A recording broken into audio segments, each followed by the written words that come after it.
So I'm probably not alone in this, but does anyone else do farm chores in their sweatpants? I'm too lazy to change into my overalls. Plus, I'm just feeding animals and then going back inside for coffee. So why put on real pants?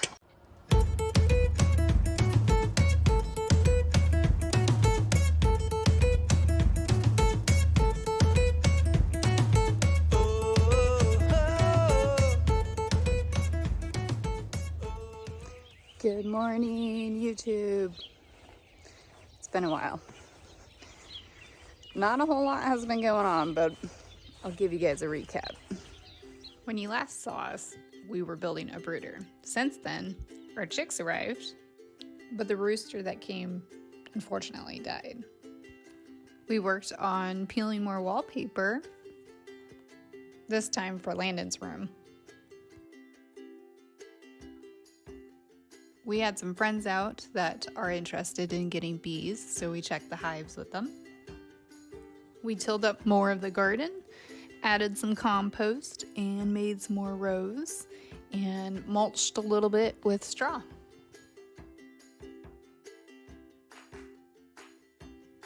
Made some kombucha. Made some bread. And we also helped some friends butcher some ducks and roosters. Made a chicken tractor and moved the Meatbirds out to pasture.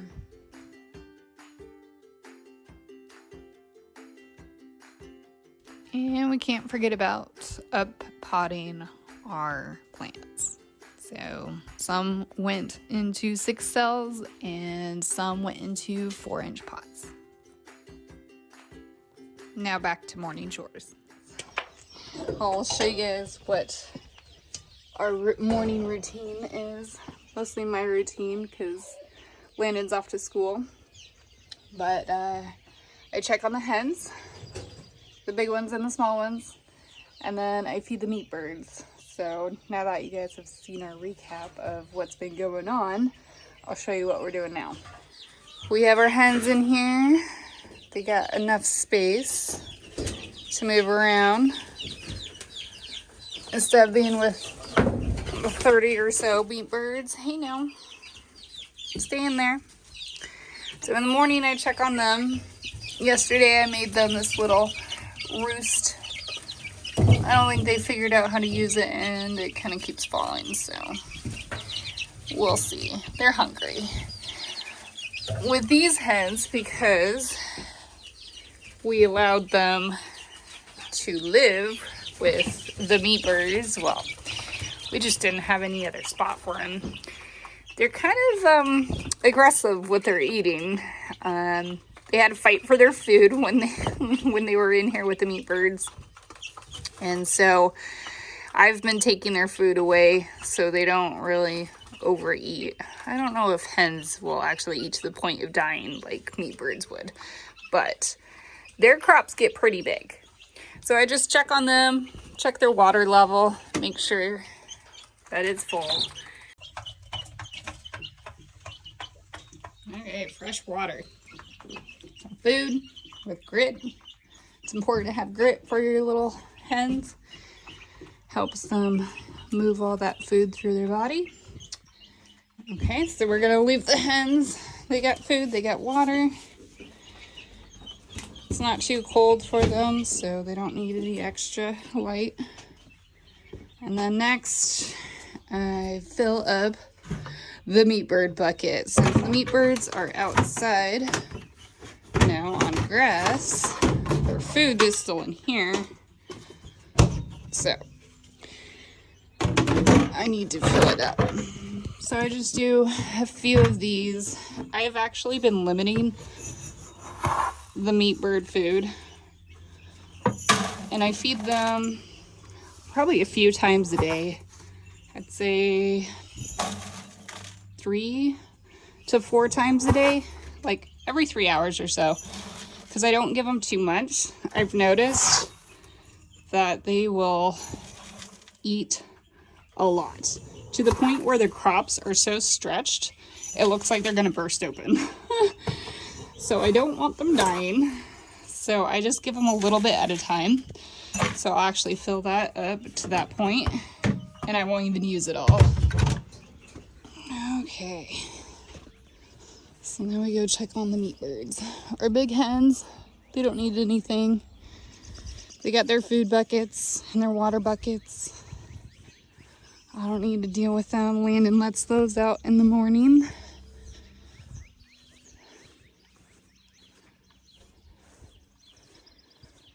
Okay. I do a little cheap move here, and I just step over the hot wire.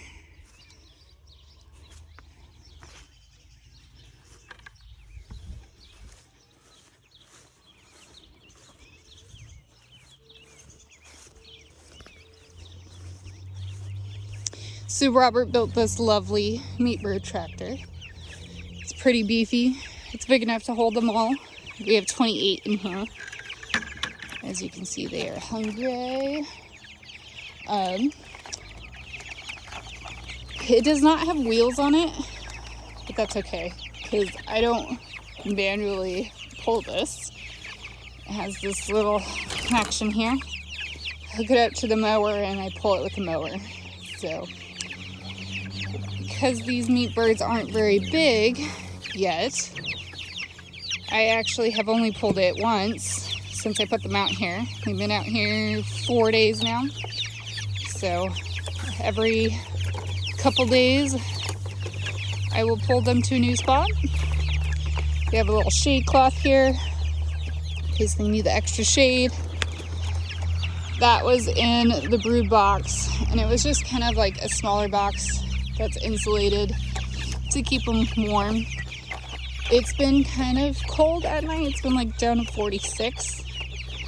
And I've noticed that they are a little chilly when it gets that cold, so they all pile in there at night. For now, they can all fit, but the weather will be warming up and they'll be getting more feathers, and they won't, they won't be so cold. So that will come out pretty soon. But right now, I'll feed them a little bit, make sure that their water is full, which I have a water jug over on this side.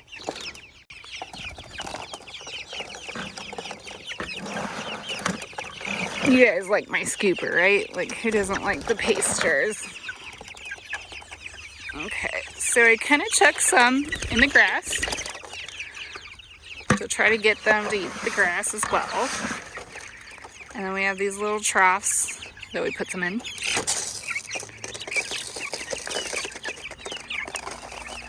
They go crazy.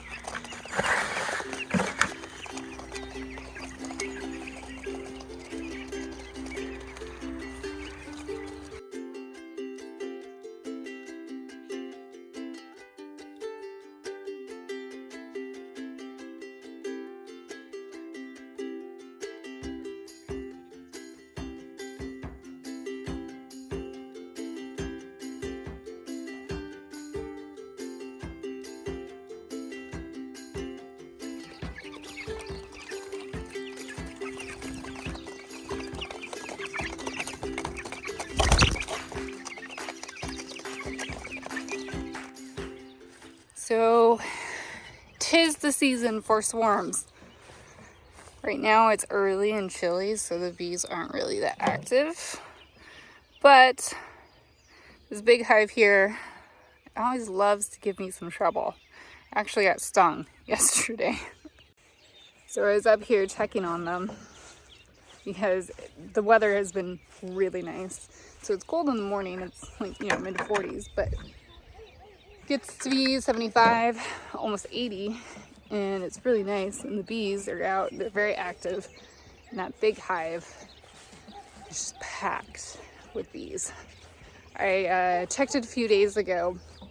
In the top box I found the queen, so if she's in that top box already, like, they're definitely running out of room, which means they will swarm. So I've been trying to keep an eye on them, because if they swarm, they're gonna go probably to the nearest tree or something, but I don't want to have to climb ladders to get to bees and try to scoop them in a box, because that's what you'll end up doing.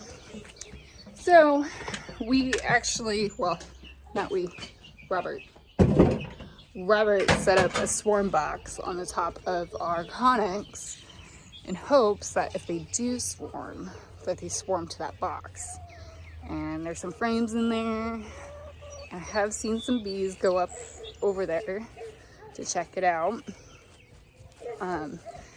And we put some lemongrass scent oil in there, and that attracts the bees.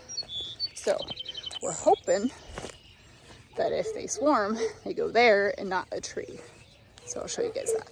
There it is up top. I've only seen a few bees around it, checking it out. So I've been checking there during the day as well. I'm just crossing my fingers that they don't swarm, because I just don't want to deal with that. But maybe they won't. Maybe they won't. I put a super on top of that big hive, so that way they can start filling that with honey, because they are super active. But I'm hoping if they don't go to that box, that they'll go to like a tree nearby that I could actually get to them, or a bush or something. Because this is all we really have if they come close, right? If they go far, we just might be screwed and we might lose some bees. We'll see. But that's my morning chores. See how I check on the meatbirds, feed the hens, feed the meatbirds, put the dogs out. It's not very exciting. But that's our update. Not a whole lot going on here. We hope to get pigs soon, probably in June. And then we'll have more footage. Till next time. Bye. Like and subscribe for more amazing content, and comment down below what you liked most about this video.